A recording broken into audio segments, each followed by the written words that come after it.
And even let me just go back to the story of the day. This has been like an issue. Even I made a video talking about it, the Dynamo issue. I know we had a talk, we had a chat on the DMs yesterday, and also there was a Twitter space which I missed, but I was able to catch through it.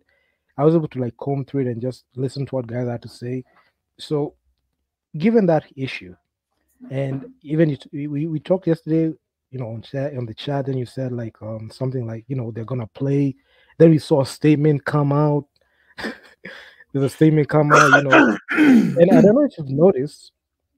I don't know if you've noticed, but they have not released the highlights for like Dynamo. Like they've not released any highlights on Dynamo because of that Because it's whole covered. issue. Because the thing is covered. They don't want to do it. They don't want to do it. Like I got some footage that I got some footage from the people from FIBA they sent me. But Yeah, but listen, I think this goes back. This goes back before the Europeans got there. So I think we cannot let sports and politics get intertwined because sports is one thing, politics is another thing, and then I think sports should unite people, not divide people. That's another thing. But what I don't understand is like Dynamo knew that Visit Rwanda is one of the, if not the biggest sponsor, right? yeah, So you get all the benefits of playing in the BAL, the exposure, the visibility, this marketability, but then you don't want to have any because then you have obligations too. yeah. You got to honor the contract that you signed. So what would happen if they qualified for the finals and it's in Kigali? They won't go.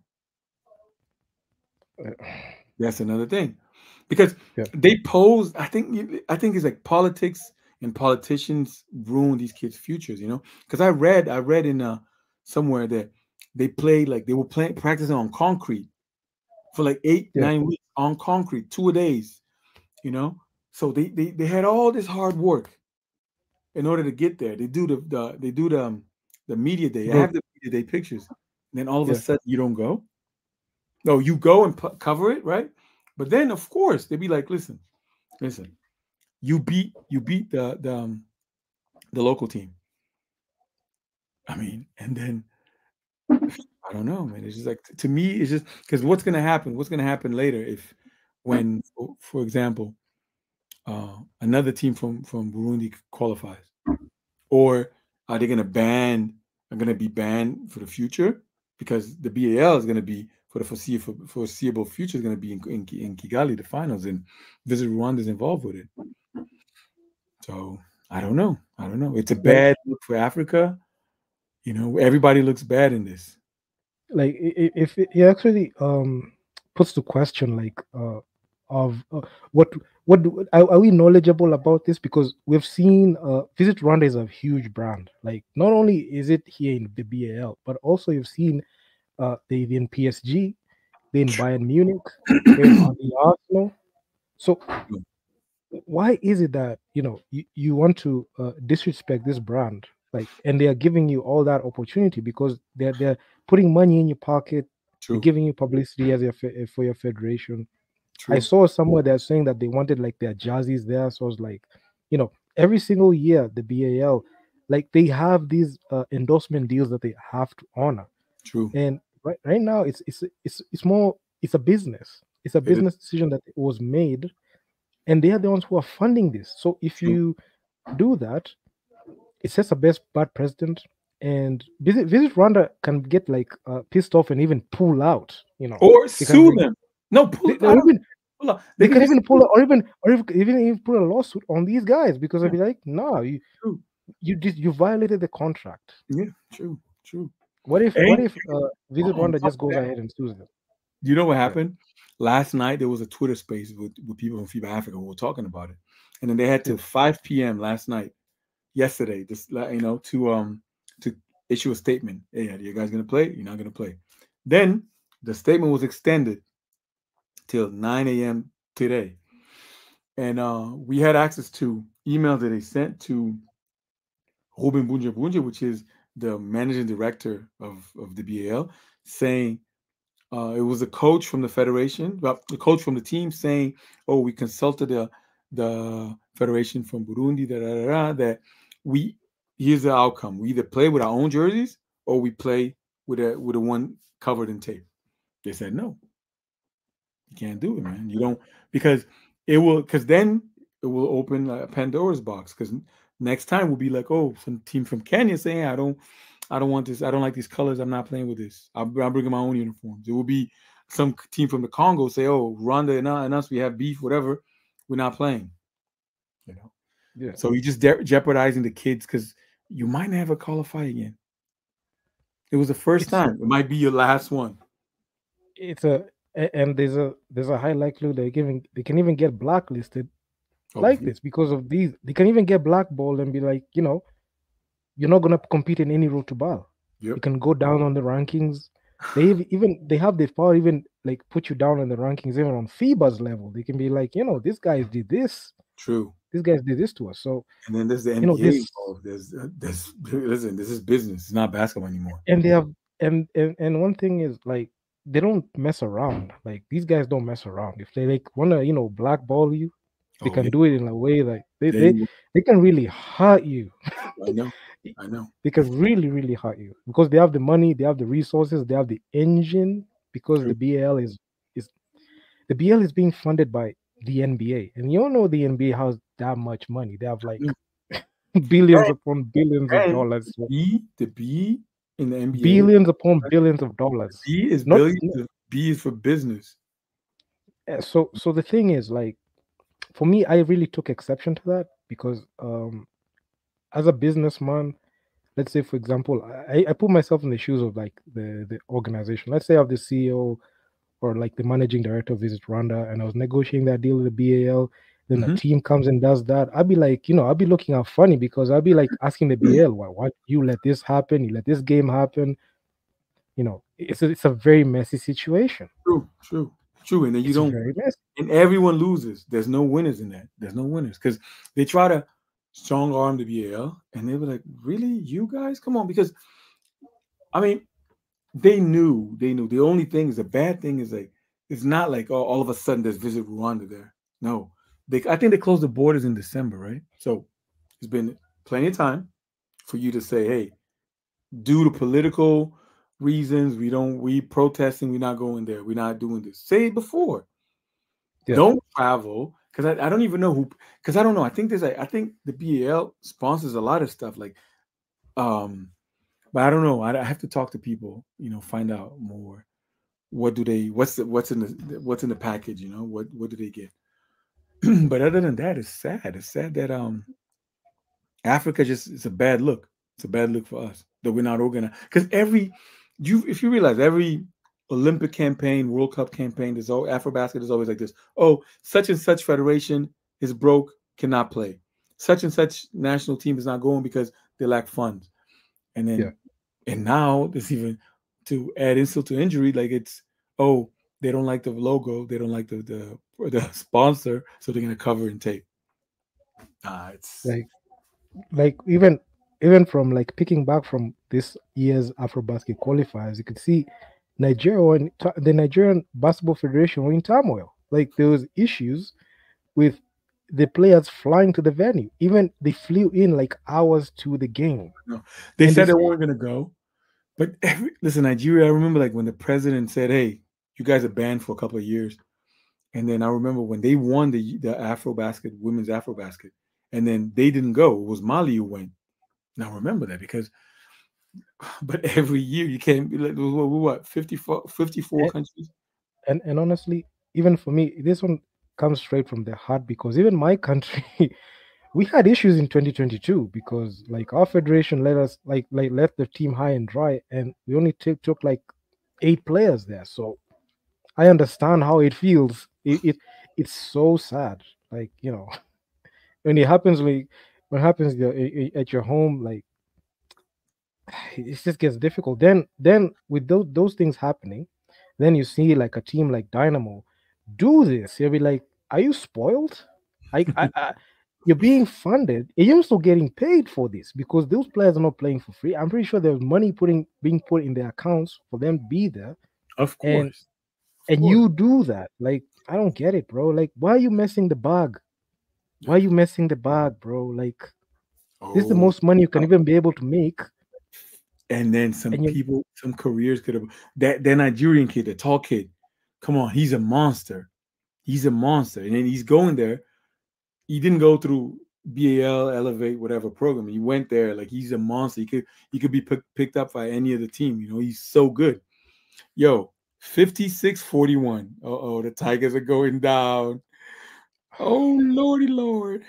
And then honestly, like, can you imagine man, Billy Preston? Listen, let me tell you how good this kid used to be.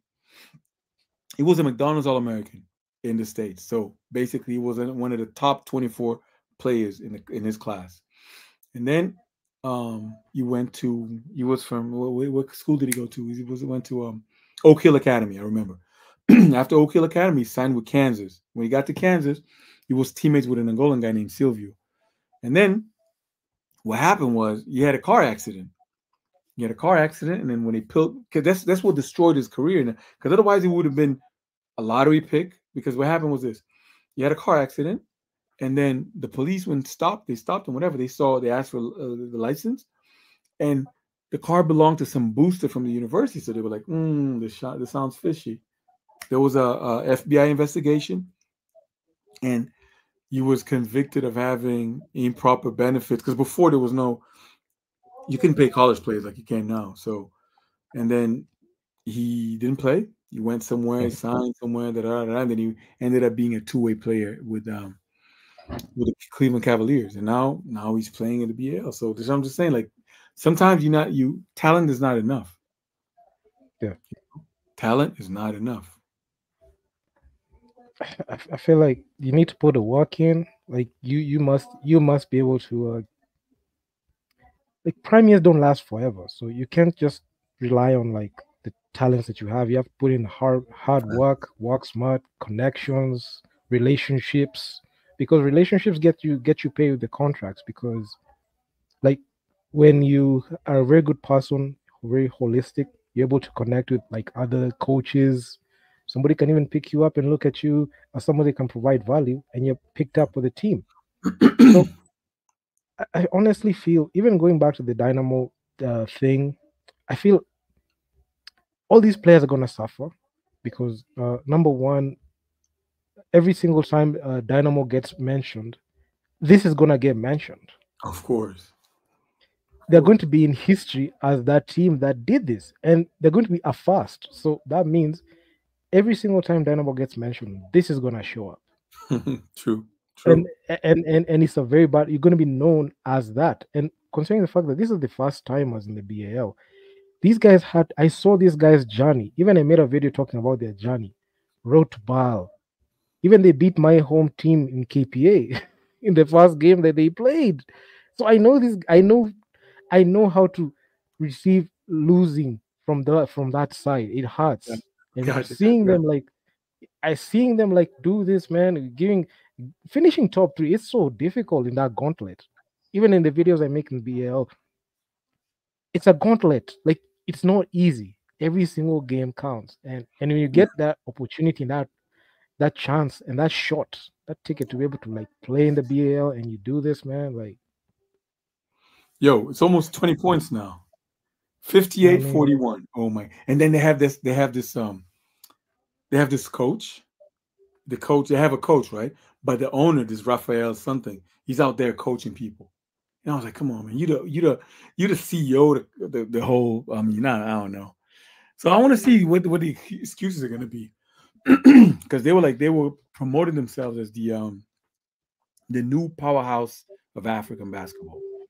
I yeah, was like, they're supposed to be the landlords of the Kalahari Conference. They are supposed to be that. If the game is being hosted in your backyard, yeah, in your home turf, you have the home crowd with you. You have all that coming home, and you have all the people in your nation rallying behind you. It's a responsibility to be able to go out and show out. Like, it goes without saying. The things that go, it's like it's when you play a home game and people are cheering you on, and it goes without saying you have to put your best basketball forward. They look like Yeah, they were not prepared. yeah. They played better in Road to BAL than this. But you know what it is? What you're seeing. Because all of a sudden they get Billy Preston say, "Hey, Billy," because I think he was in Taiwan or something. "Oh, Billy, come shoot whenever you want, do whatever you want." But then it's a cultural thing. They're not. I mean, the team itself, okay, they got talent, like pieces, but then I think they could be talented. They are talented. They got some talented kids. That 23 dude, he's the strong, the stocky dude with braids. He's good.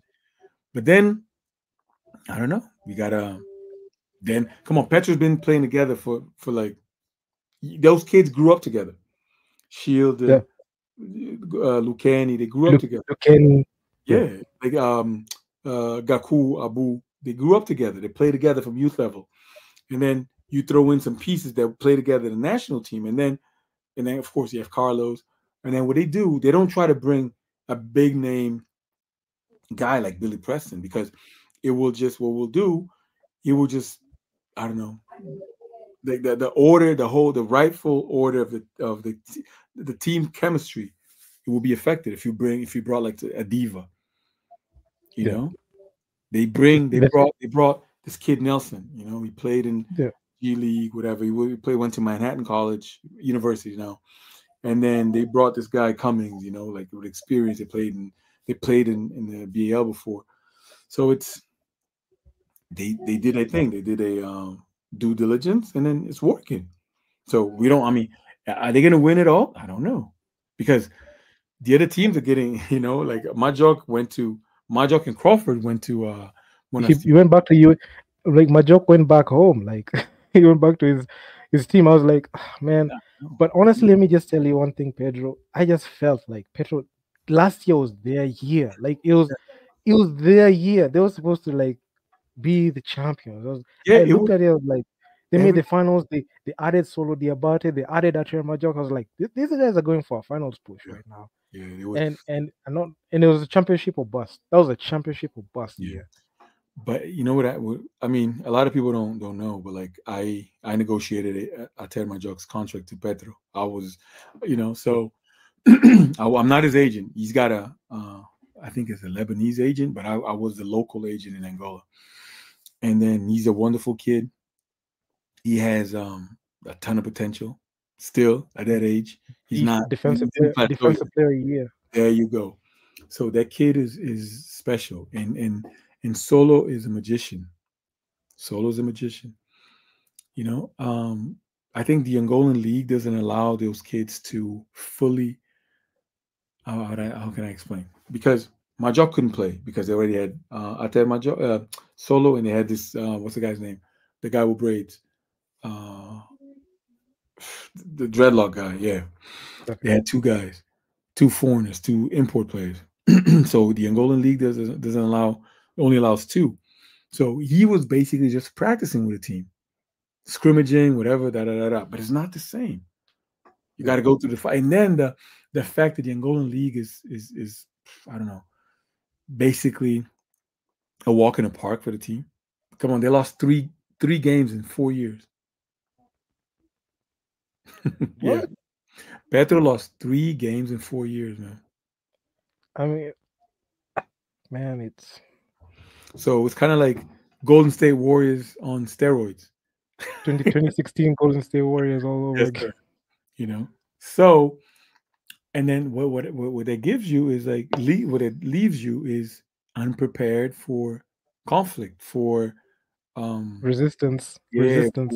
when you need you down like 10 points. Oh my god, we gotta go get the score again. But then because you're not used to it, you were never challenged that way.